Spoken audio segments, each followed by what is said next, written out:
Hello everyone, आज के इस वीडियो में आप जानने वाले हो सेमेस्टर थर्ड हिस्ट्री कोर्स 6 के कुछ मोस्ट इम्पॉर्टेंट क्वेश्चंस। तो चलिए आज के इस वीडियो को स्टार्ट करते हैं। क्वेश्चन है कि अमेरिका के स्वतंत्रता संग्राम के कारणों की विवेचना करें, अथवा अमेरिका के स्वतंत्रता संग्राम के तत्कालिक कारणों का उल्लेख करें, इसकी सफलता का कारण स्पष्ट करें, अथवा अमेरिका के स्वाधीनता आंदोलन के कारणों एवं परिणामों का वर्णन करें। ये जो तीनों क्वेश्चंस है वो तीनों क्वेश्चन सेम है, आपको यहाँ पर कन्फ्यूजन नहीं होना है। जैसे कि अमेरिका के स्वाधीनता आंदोलन और स्वतंत्रता संग्राम दोनों एक ही है, स्वाधीनता आंदोलन को ही स्वतंत्रता संग्राम बोला जाता है। तो इन तीनों क्वेश्चंस में आपको कोई भी क्वेश्चंस पूछे एग्जाम में तो अब इसका आंसर आप आसानी से लिख पाओगे। तो चलिए हम लोग इसका आंसर को देख लेते हैं।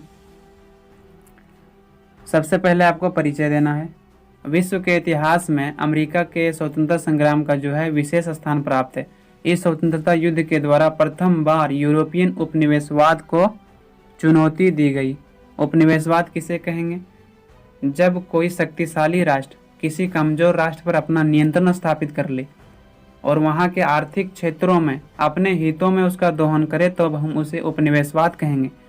न केवल चुनौती दी गई बल्कि उन्हें पराजित भी किया गया, यानी कि अमेरिका के लोगों ने ब्रिटिश शासन को न चुनौती दी गई बल्कि उनको पराजित भी किया गया। अमेरिका ब्रिटिश साम्राज्य का एक बहुत लाभदायक उपनिवेश था, यानी कि गुलाम था, जिसका ब्रिटिश सरकार बहुत ही बुरे तरीके से शोषण कर रही थी। अतः अमेरिका के जनता ने ब्रिटिश सरकार को चुनौती दी, यानी कि ब्रिटिश सरकार ने अमेरिका को अपना उपनिवेशवाद बनाया और वहाँ पर अपना नियंत्रण स्थापित करने के बाद वहाँ के आर्थिक, सामाजिक और राजनीतिक क्षेत्रों में शोषण किया, जिसके कारण वहाँ के जो नागरिक थे वह ब्रिटिश शासन के विरुद्ध खड़ा हो गए और यह एक स्वतंत्रता युद्ध के रूप में आरंभ हो गया।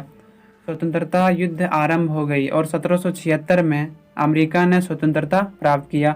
अमेरिका के स्वतंत्रता संग्राम के कारणों एवं घटनाओं से अंग्रेजों की जो है पराजय हुई और अमेरिका को जीत मिली। इस प्रकार से 1776 ईस्वी के स्वतंत्रता संग्राम में अमेरिका को ब्रिटेन के गुलामी प्रथा से मुक्ति मिल गई। उसके बाद आपको हेडिंग बनाना है अमेरिका के स्वतंत्रता संग्राम के प्रमुख कारण, यानी कि अमेरिका के स्वतंत्रता संग्राम के जो है प्रमुख कारण क्या थे। अमेरिका में पूरी तरह से ब्रिटेन की सत्ता स्थापित थी, यानी कि जिस प्रकार से भारत में ब्रिटिश सरकार की सत्ता स्थापित थी उसी प्रकार से अमेरिका में ब्रिटेन का सत्ता स्थापित था। अमेरिका पर ब्रिटेन की सत्ता स्थापित हो जाने के कारण ही ब्रिटेन के विरुद्ध यह स्वतंत्रता संग्राम लड़ा गया था। यानी कि जब आप किसी देश को उपनिवेश बनाओगे और वहाँ के आर्थिक, राजनीतिक और सामाजिक क्षेत्रों में शोषण करोगे तो कहीं ना कहीं वहाँ के जनता आपके विरुद्ध जरूर खड़ा हो जाएगा और इसी कारण से वहाँ के जो नागरिक थे वह ब्रिटिश शासन के विरुद्ध खड़ा हो गया और वह जो है एक स्वतंत्रता संग्राम युद्ध के रूप में उभर कर आया। इस अमेरिकी स्वतंत्रता संग्राम के जो है कई प्रमुख कारण थे जो इस प्रकार से है। पहला आपको बनाना है पॉइंट, वो है ब्रिटिश द्वारा व्यापार से संबंधित कानून बनाना। इंग्लैंड की संसद ने अमेरिकी उपनिवेश के लिए व्यापारिक कानून बना दिए गए, यानी इंग्लैंड की जो संसद थी उन्होंने अमेरिका में व्यापार करने के लिए एक कानून बना दिया। कानून में क्या कहा गया था कि अमेरिका के प्रति व्यापारिक स्वतंत्रता पर प्रतिबंध लगा दिया गया, यानी कि अमेरिका को जो पहले व्यापार करने के लिए स्वतंत्रता था वह किसी अन्य राष्ट्रों में अपना व्यापार कर सकता था, अब यह स्वतंत्रता को समाप्त कर दिया गया। और इसमें क्या कहा गया कि उपनिवेशों को व्यापारिक क्षेत्रों में कोई भी ऐसा कार्य करने नहीं दिया जाता था जिससे इंग्लैंड के व्यापार को हानि पहुँचे, यानी कि अमेरिका के नागरिकों को व्यापार के क्षेत्रों में कोई ऐसा काम नहीं करने दिया जाता था जिनसे इंग्लैंड के व्यापार को हानि पहुँचे, यानी कहीं न कहीं यह अपने हित को ध्यान में रखते हुए उनके व्यापार नीति को लागू किया गया था। इस व्यापारिक कानून के द्वारा यह निश्चय किया गया था कि अमेरिका किस वस्तु का व्यापार किस प्रकार करेगा, यानी कि जब इन्होंने कानून बना दिया गया तो यह उसमें तय किया गया कि अमेरिका किस वस्तु का व्यापार कहाँ पर करेगा और कैसे करेगा। इस कानून के तहत यह कहा गया था कि चावल, लकड़ी और रोवा जैसे वस्तुओं को केवल ब्रिटेन के साथ ही व्यापार कर सकता है। इस कानून के तहत यह बता दिया गया कि चावल जो है, लकड़ी और रुआ जो है, इन सभी वस्तुओं का केवल ब्रिटेन के साथ व्यापार कर सकता है अमेरिका, वह अन्य राष्ट्रों से व्यापार करने का अनुमति नहीं दिया। यह सभी वस्तुओं को उपनिवेश अन्य जगह नहीं भेज सकता था। इस कानून का यह प्रभाव हुआ कि अमेरिकी व्यापारियों को अपने उच्च कोटि की वस्तुओं को ब्रिटिश व्यापारियों के साथ कम कीमत पर बेचनी पड़ी थी। यानी कि जब यह प्रतिबंध लगा दिया गया कि इन सभी वस्तुओं को आप किसी अन्य राष्ट्रों या किसी अन्य विदेशी राष्ट्रों में आप व्यापार नहीं कर सकते हैं, तो जो उच्च गुणवत्ता वाले वस्तु थे उनका भी कीमत गिर गया, उन्हें कम कीमत पर बेचने पर मजबूर किया गया। जिस प्रकार से भारत में विनिर्मित वस्तुओं को भारत लाया गया और यहाँ जो उद्योग और शिल्प थे उनको पतन की ओर ले गया, क्योंकि जब वहाँ से मशीनों या औद्योगिकरण से तैयार करके वस्तुओं को भारत लाता था तो कहीं ना कहीं उसका कॉस्ट कम पड़ता था, और यहाँ पर जो हाथ से वस्तुओं को निर्माण किया जाता था, हस्तशिल्प था, उनका तो कीमत अधिक होता था। यानी कि उधर से किसी वस्तु का कीमत 10 रुपये में दे देता था तो यहाँ 20 रुपये में मिलता था, जिसके कारण धीरे धीरे भारत में जो हस्तशिल्प था उसका पतन हो गया। उसी प्रकार से अमेरिका में जो वस्तुएं होती थी उन्हें कम कीमत पर बेचना पड़ा। इससे वहाँ के व्यापारियों को काफ़ी नुकसान उठाना पड़ता था। अमेरिकी व्यापारियों पर प्रतिबंध लगाए जाने के कारण ये लोग हॉलैंड तथा फ्रांस के बाज़ारों में अपना सामान नहीं भेज सकता था। जब वहाँ पर व्यापारी कानून बना दिया गया तो भी बोले थे कि कहीं भी यह अब व्यापार नहीं कर सकता था अपने अनुमति से, अपने मर्जी से। गैर राष्ट्रों के साथ व्यापार करना अमेरिका के लिए प्रतिबंध लगाया गया था। उसके बाद जो है आपको नेक्स्ट पॉइंट बनाना है सप्तवर्षीय युद्ध। अमेरिका में ब्रिटेन तथा फ्रांस की बस्तियों की सीमाएं तय नहीं किया गया था कि किसकी सीमा कहां तक है। ऐसे में दोनों ही देश अपनी अपनी शक्ति को बढ़ाने में लगे हुए थे। यानी कि अमेरिका में ब्रिटेन तथा फ्रांस की जो बस्तियां थी उनकी सीमाओं को निर्धारण नहीं किया गया था कि आपकी सीमा यहाँ से यहाँ तक है और आपकी सीमा यहाँ से यहाँ तक है, जिसके कारण दोनों देश अधिक सीमा को विस्तार करने के लिए एक दूसरे से संघर्ष कर रहे थे। इसी समय जो है 1756 से 1763 ईस्वी तक यूरोप के देशों में शक्ति विस्तार के लिए युद्ध छिड़ गया। यानी कि जब दो उपनिवेशवाद अमेरिका में अपनी सत्ता स्थापित करना चाहेगा तो यह जाहिर सी बात है कि यहाँ पर संघर्ष तो बढ़ेगा और यहाँ पर युद्ध की संभावना तो होगा ही, और इसी कारण से यहाँ पर युद्ध छिड़ गया। और यह युद्ध 7 वर्षों तक चला। यह युद्ध जो है 7 वर्षों तक चला, इसलिए इसे सप्तवर्षीय युद्ध के नाम से भी जाना जाता है। यह युद्ध मुख्य रूप से अमेरिका और फ्रांस के बीच औपनिवेशिक युद्ध था। इस युद्ध में अंग्रेजों ने फ्रांसीसी उपनिवेश पर अधिकार प्राप्त करके अमेरिका में फ्रांस की शक्ति को पूरी तरह से अंत कर दिया। नेक्स्ट पॉइंट बनाना है तत्कालिक कारण। यानी कि स्वतंत्रता संग्राम के जो है तत्कालिक कारण क्या थे। लॉर्ड नाथ ने चाय पर टैक्स बढ़ा दिया था। यह चाय जो है भारत से अमेरिका पहुंचाई जाती थी। जब ब्रिटिश जहाज चाय लेकर अमेरिका पहुंचे तो अमेरिका ने इसका विरोध किया। यानी कि जब भारत से चाय लेकर अमेरिका पहुंचाया गया तो अमेरिका ने इनका विरोध किया। कुछ क्रांतिकारियों ने मजदूर के वेश में आकर जहाज पर चढ़ गया और वहां पहुंचकर 340 पेटियों को समुद्र में फेंक दिया। चाय के 340 पेटियों को समुद्र में फेंकने के कारण ब्रिटिश सेनाओं ने अमेरिकी जनता पर अत्याचार किया। एक ऐसे सेनापति को अमेरिका का राज्यपाल बनाया जिसने स्वायत्ता शासन को समाप्त कर दिया। इस घटना को बोस्टन की चाय पार्टी कहा जाता है। इस घटना को क्या कहा जाता है? बोस्टन की चाय पार्टी। इस घटना को भी अमेरिका स्वतंत्रता संग्राम के लिए जिम्मेदार माना जाता है। बोस्टन टी पार्टी एक ऐसी घटना थी जिसने इंग्लैंड और अमेरिका को युद्ध के कगार पर लाकर खड़ा कर दिया। यह घटना ब्रिटिश संसद के लिए चुनौती थी। जॉर्ज तृतीय तथा लॉर्ड नॉर्थ ने इस घटना को एक अपमान माना, जिसके कारण संसद में 5 कठोर कदम उठाए गए। यानी कि वहाँ के जो गद्दी पर बैठे हुए थे जॉर्ज तृतीय तथा वहाँ के जो अधिकारी थे लॉर्ड नॉर्थ ने इस घटना को अपमान माना और इन्होंने संसद में 5 कठोर कदम को उठाया गया, जिनका उद्देश्य था विरोध का दमन करना। ये इस प्रकार की नीति थी। बोस्टन बंदरगाह को तब तक के लिए बंद कर दिया जाएगा जब तक नष्ट चाय का हर्जाना ना दे दिया जाए। यानी कि इसमें यह कहा गया था कि जो बोस्टन बंदरगाह है उसको तब तक बंद करके रख दिया जाएगा जब तक जो यहाँ पर चाय के पेटियों को नष्ट किया गया है उनका हर्जाना ना दिया जाए। ब्रिटिश द्वारा इसका विरोध करने का मुख्य उद्देश्य चाय के हर्जाना का वसूल करना था।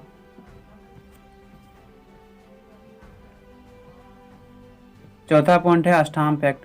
सन 1765 ईस्वी में स्टाम्प एक्ट पारित किया गया, जिसके अनुसार कानूनी कागजों पर या उपनिवेशों के न्यायालयों के कामकाज में भी ब्रिटिश स्टाम्प लगाना अनिवार्य कर दिया। यानी कि सन 1765 ईस्वी में स्टाम्प एक्ट को पारित किया गया। इस एक्ट के तहत कानूनी कागजों पर उपनिवेशों के न्यायालयों के कामकाज में भी ब्रिटिश स्टाम्प यानी ब्रिटिश मोहर को लगाना अनिवार्य कर दिया।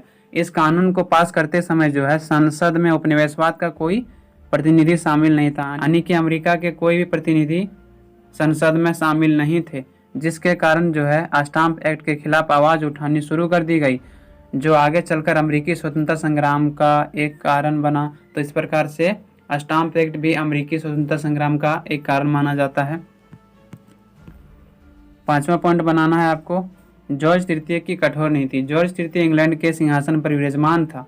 उसका कहना था कि इंग्लैंड ने अमेरिका के उपनिवेशों की रक्षा का भार लिया है। यानी कि जॉर्ज तृतीय जब इंग्लैंड के सिंहासन पर बैठा तो उन्होंने यह कहा कि इंग्लैंड ने अमेरिका के उपनिवेशों की रक्षा का भार ब्रिटिश सरकार लिया है, अतः उपनिवेशों से धन प्राप्त करने का अधिकार केवल इंग्लैंड को है। और इन्होंने यह भी दावा किया कि जो है अमेरिका पर जो है धन प्राप्त करने का केवल अधिकार इंग्लैंड को है, इसके अलावा अन्य किसी राष्ट्र को नहीं है। इस धन की प्राप्ति के लिए जॉर्ज तृतीय ने दमन की नीति को अपनाया। जॉर्ज तृतीय ने अपनी कठोर नीति के कारण अपनी जनता को अपने विरुद्ध कर लिया था। यानी कि जॉर्ज तृतीय ने अधिक से अधिक धन को प्राप्त करने के लिए वहाँ के जो नागरिक थे वो अपने विरोध में खड़ा कर लिए थे। विदेश नीति में भी उसको सफलता नहीं मिली थी, जिसके कारण इंग्लैंड की जनता भी उसके विरुद्ध हो गई। 6ठा पॉइंट आपको बनाना है, स्वतंत्रता की घोषणा। जॉर्ज तृतीय ने उपनिवेश के विद्रोह को सैनिक शक्ति से दबा देने का प्रयास किया। उसने जर्मन सैनिक किराए पर मंगाकर अपनी सैनिक शक्ति को बढ़ाया, लेकिन वह सफल नहीं हो सका। अमेरिकियों ने जॉर्ज वाशिंगटन के नेतृत्व में यह युद्ध को लड़ा था। यानी कि जब यहाँ पर अमेरिका में स्वतंत्रता संग्राम युद्ध हुआ तो उसको दबाने के लिए जॉर्ज तृतीय ने कई सैनिक को भाड़े पर मंगवाया। कहाँ के सैनिक थे? तो जर्मन सैनिक थे, लेकिन इन्हें फिर भी सफलता नहीं मिली। फिलाडेल्फिया में एकजुट हुए प्रतिनिधियों ने 4 जुलाई 1776 को 13 बस्तियों को इंग्लैंड से स्वतंत्रता की घोषणा कर दी। उसके बाद जो है आपको पॉइंट बनाना है अमेरिका के स्वतंत्रता संग्राम के परिणाम। मैंने पहले पॉइंट बनाया था अमेरिका के स्वतंत्रता संग्राम के कारण, और अब आपको पॉइंट बनाना है कि अमेरिका के स्वतंत्रता संग्राम के क्या परिणाम हुए। अमेरिका के स्वाधीनता संग्राम के निम्नलिखित परिणाम हुए। पहला जो है पुरातन व्यवस्था का अंत हुआ। इस युद्ध के बाद बस्तियों की पुरानी व्यवस्था में परिवर्तन हुई, यानी कि पहले जो रूढ़िवादी परंपरा चलती थी उन सभी परंपराओं का अंत हुआ और नई व्यवस्था की नींव डली। अंग्रेज राजनीतिज्ञों ने बहुत ही अच्छे से समझ लिया था कि उन्हें उपनिवेश का शोषण करने की नीति को छोड़ना पड़ेगा। यानी कि पहले जो वहाँ के आर्थिक क्षेत्रों में अपने हित में उनका दोहन कर रहा था और वहाँ के लोगों का शोषण कर रहा था, वह इस बात को समझ गए थे कि अब हम इसका शोषण नहीं कर पाएंगे, तभी वे अन्य उपनिवेश को अपने अधीन रख सकेंगे। अतः अंग्रेजों की उपनिवेश नीति में एक महत्वपूर्ण परिवर्तन आया। उसके बाद जो है आपको नेक्स्ट पॉइंट बनाना है जॉर्ज तृतीय के व्यक्तिगत शासन का अंत। इस युद्ध के परिणाम स्वरूप इंग्लैंड में जॉर्ज तृतीय के व्यक्तिगत शासन व्यवस्था का अंत हो गया। यानी अमेरिका स्वतंत्रता संग्राम के परिणाम स्वरूप यहाँ पर जो जॉर्ज तृतीय का शासन था वह यहाँ पर समाप्त हो गया। लॉर्ड नाथ को त्यागपत्र देना पड़ा। इस प्रकार से अंग्रेजों को पुनः नागरिक स्वतंत्रता प्राप्त हुआ। यानी कि वहाँ पर जब स्वतंत्रता मिला तो वहाँ के सभी नागरिकों को समान अधिकार दिया गया। तीसरा पॉइंट आपको बनाना है आयरलैंड को कानून बनाने की स्वतंत्रता। आयरलैंड को भी इस युद्ध के परिणाम स्वरूप कानून बनाने की स्वतंत्रता मिल गई। उत्तरी अमेरिका में इंग्लैंड की पराजय का लाभ उठाते हुए आयरलैंड ने वैधानिक स्वतंत्रता की मांग की, जो सन 1782 में उसे प्राप्त हो गई। यानी कि स्वतंत्रता संग्राम के कारण ही आयरलैंड को भी कानून बनाने का अधिकार मिल गया और आगे चलकर वैधानिक स्वतंत्रता की इन्होंने मांग की, जो सन 1782 में इन्हें सफलता भी मिली। चौथा पॉइंट बनाना है संयुक्त राज्य का निर्माण। स्वतंत्रता संग्राम युद्ध के परिणाम स्वरूप संयुक्त राज्य अमेरिका के रूप में एक नए राज्य का निर्माण हुआ। यानी कि जब अमेरिका में स्वतंत्रता संग्राम युद्ध छिड़ गया उसके परिणाम स्वरूप अमेरिका में जो है एक नए राज्य का निर्माण हुआ। संयुक्त राज्य अमेरिका का निर्माण अगर हो पाया तो वह स्वतंत्रता संग्राम युद्ध के सिद्धांतों को अपनाने पर हो सका। अमेरिका के नागरिक इस बात को बहुत ही अच्छे तरीके से जानता था कि जब तक वह ब्रिटिश से खुद को मुक्त नहीं करेगा तब तक उनका विकास नहीं हो सकता है और ना ही वह अपने इच्छा अनुसार किसी भी कार्य को कर सकता है। यानी कि इसमें यह कहा गया है कि अमेरिका के जो नागरिक थे वह इस बात को बहुत ही अच्छे तरीके से जानते थे कि जब तक उन्हें स्वतंत्रता नहीं मिलेगा, जब तक उन्हें ब्रिटिश उपनिवेश से स्वतंत्रता नहीं मिलेगा, तब तक वहाँ के नागरिकों को ना ही समान अधिकार मिलेगा और ना ही वह अपनी इच्छा से किसी भी कार्य को कर सकेगा। इस प्रकार से संयुक्त राज्य अमेरिका के निर्माण में मध्य वर्ग तथा किसानों का भी महत्वपूर्ण भूमिका रहा। इस प्रकार से जो है संयुक्त राज्य अमेरिका का जो स्वतंत्रता संग्राम युद्ध हुआ उसमें जो है मध्य वर्ग और किसान का भी एक महत्वपूर्ण भूमिका रहा। अमेरिका में सभी नागरिकों को समानता का अधिकार देने के लिए संविधान को तैयार किया गया। उन्होंने अपने संविधान में इस प्रकार की व्यवस्थाएं की जिससे संघीय राज्यों की स्वतंत्रता हमेशा बनी रहे। यानी कि जब वहाँ पर स्वतंत्रता संग्राम के परिणाम स्वरूप स्वतंत्रता मिला उसके बाद वहाँ पर एक संविधान को तैयार किया गया ताकि सभी नागरिकों के साथ समान व्यवहार किया जाए, सभी नागरिकों को समानता का अधिकार दिया जाए। 5वां पॉइंट आपको बनाना है धार्मिक स्वतंत्रता। अमेरिकन स्वतंत्रता युद्ध का एक प्रभाव यह भी हुआ कि सभी को धार्मिक स्वतंत्रता दिया गया। यानी कि पहले सभी धर्म को यहाँ पर धार्मिक स्वतंत्रता प्राप्त नहीं था, लेकिन अमेरिकन स्वतंत्रता संग्राम के दौरान यहाँ पर जो है धार्मिक स्वतंत्रता दिया गया। धार्मिक स्वतंत्रता के सिद्धांत की स्थापना हुई। एंग्लो चर्च की पुरानी धार्मिक व्यवस्था का अंत हो गया तथा सभी धर्मों को धार्मिक स्वतंत्रता प्रदान की गई, यानी सभी धर्म को समान अधिकार दिया गया। 6वां पॉइंट आपको बनाना है सामाजिक सुधारों की प्रेरणा। 1781 ईस्वी में एक न्यायिक निर्णय के फलस्वरूप सभी दासों को स्वतंत्र घोषित कर दिया। अमेरिका में सन 1804 ईस्वी में एक नियम बनाकर दासता को धीरे धीरे समाप्त करने का प्रयास किया गया। जो सबसे बड़ी समस्या वहाँ पर दास प्रथा थी उनको जो है समाप्त करने का प्रयास किया गया ताकि अमेरिका में सभी लोगों के बीच समानता का अधिकार मिल सके। अमेरिकन स्वतंत्रता संग्राम के कारण भूस्वामित्व में परिवर्तन आया।